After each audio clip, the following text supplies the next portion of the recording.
Hi everybody, it's Jo from Pop Up Vocal Training. It is now week 7 of my 2023 Song Challenge, and this week we are doing one for my lovely friend Vaughan. Hi Vaughan. This one is for you. Vaughan has asked for Ella Fitzgerald's Every Time We Say Goodbye. Absolute jazz standard classic, written by Cole Porter, covered by everybody, from Alison Moyet to Simply Red in the popular music world. And then, you know, back in the day, by just about everybody, it's a standard. So we are talking about really the most original form of what you would call popular music, which is to say jazz and blues.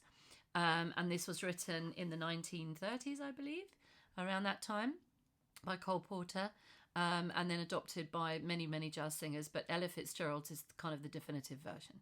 So we're going to do that. We're going to do it in her original key, and we're going to just walk our way through, and afterwards we'll talk about how she sang it, how others sang it, and the features of the voice that really stand out. Okay, so this is Every Time We Say Goodbye.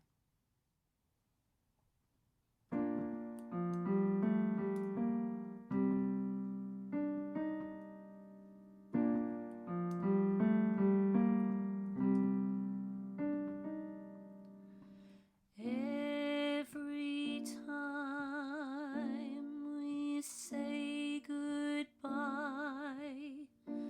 I die a little. Every time we say goodbye, I wonder why a little. Why the gods above me, who must be in the know, think so little of me, they allow you to go. When you're near, there's such an air of spring about it. I can hear a lark somewhere begin to sing about it.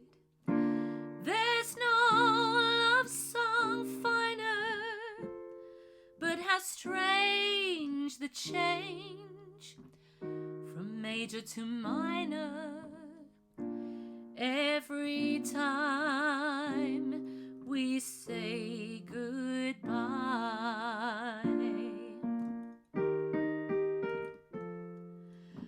When you're near, there's such an air of spring about it. I can hear a lark somewhere begin to sing about it. There's no love song finer, but how strange the change from major to minor. Every time we say goodbye.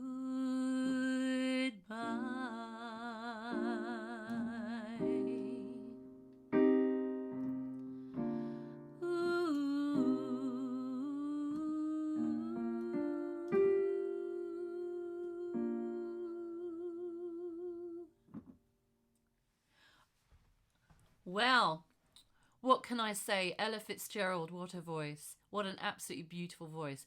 Now, the interesting thing about Ella Fitzgerald is that she could scat, really scat, and treat her voice just like any brass instrument would, with real kind of, you know, turn her voice into an instrument. But in this song, it's her at her most restrained, and that's why I love it so much. She had this voice that was almost like just pulling everything into a beautiful legato line when she chose to. So it's almost like wrapping that voice in Silk, you've got this beautiful legato line because it's all one note. It's all a D in this key, this B flat key.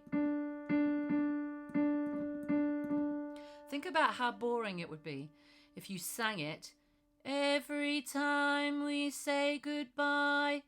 Okay, they would have no tone in it. It's just all the same note repeated. So think about it if you didn't have tone. There's a tiny bit of vibrato towards the end of her phrases. Every time we say goodbye. Okay, and there's also just a really beautiful, calm constant going on with those notes. And the diction of the consonants is smooth as silk. Every time we say goodbye, I die a little. And those dips and that beautiful resonance. With the lower notes, she tends to let the larynx just drop a little. I die a little. She really embraces those lower resonances there by just allowing the larynx to just drop a little bit. So you've got beautiful definition of each of those words. You can understand everything perfectly. But the legato line, that smooth line that she gets there, is absolutely gorgeous. Now, I want to talk about the blues flat and the naturals here. So this is written into the music, but there's something about the way that Ella Fitzgerald leans into those blues or natural notes. It's almost like she's saying, ooh, where can we go with this? We could go one way or another. And of course, that feeds into the later part of the song, from major to minor, which is exactly what the song is doing. It's just so clever. The songwriting is incredible. You know, how strange the change from major, which, you know, most people see major keys as being quite cheerful keys. Okay, those are all major chords. La la la la la. You know, would have a very different feel, wouldn't it, if it stayed in that kind of feel. But you've got these lilts here between E flat and E flat minor. Da da da da da da. Okay, and so the words reflect what's going on there. But what Ella does that makes it special is she just leans very gently into that blues flat here. I wonder why a little. I wonder why a little. So she bends that little semitone there. Okay, why a little. So you're going there from a major. I wonder why a little. But later in the song, there's I can hear a lark somewhere begin to sing about it. So you've got, instead of a G flat there, you've got a G natural. Okay? And again, she leans into that tone instead of the semitone. Begin to sing about it. Really emphasizes the G natural there rather than the flat. Da da da da da da da. And so it's just that slight lean into those notes that makes them stand out so beautifully against the chords that do change from major to minor. So you've got that there. A little bit about Ella Fitzgerald's vibrato. Every time we say goodbye, I die a little. It's very controlled vibrato, just very, very smooth. There's not a lot of bumps going on there. It's actually quite smooth and beautifully done.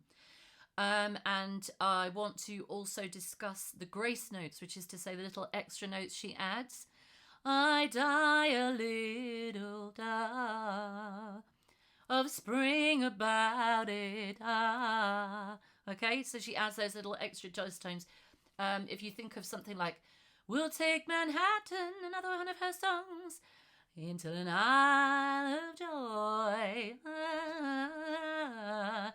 Billie Holiday did something similar, but Ella Fitzgerald does it in a smoother kind of way. And the low resonances. So every time, can you hear the difference there? There's almost sort of leaning towards a classical sound, using that sort of slightly lower position. There's such an air spring about it. When Mick Hucknall from Simply Red covered this, he was really, really good at sort of aping that. When you're near, there's such an air. So you've got a little semitone kind of lilt going on there in the voice, and he was very good at copying. He really picked up on that. And such an air of spring about it. It's when you're saying words, singing words like such an air. Imagine if you were just going, when you're near, there's such an air of spring about it, which is all the same note. You wouldn't really get much of the meaning, would you? But when you're near, there's such an air of spring about it. That's where the acting of the song kind of comes into it. And she does a beautiful job of that, as does Mick Hucknall, actually. Very, very good. And there's one little thing that I want to just draw attention to that she was also fantastic at. Because Ella Fitzgerald was such a consummate musician, using her voice like an instrument, she had a very acute sense of rhythm. You'd have to be able to scat in the patterns that she used to do. But it's the triplets I want to draw attention here. So particularly begin to sing about it. So for those of you who don't know what a triplet is, Vaughan, obviously I know you know. Anyone else who doesn't know what a triplet is, if you've got, let's say, 4 beats in a bar, then a triplet is 3 to each one of those beats. Yeah, da da da da da da da da da da. 1 2 3 1 2 3 1 2 3 1 2 3. And what that does is kind of add drama to a phrase in the middle. So you've got, I can hear a lark somewhere begin to sing. 1 2 3 sing about it. It adds drama. And her voice is so good at going ba, ba, ba, ba, da, da, da. So the rhythm knowledge comes into it there. And it's just one of those songs that just makes you feel better about life, that someone's written something that beautiful and that simple. And I never tire of singing this. So thank you so much, Vaughan, for giving that to me. I thoroughly enjoyed it. And hopefully you enjoyed the singing and the breakdown. And I'll see you next week. Bye.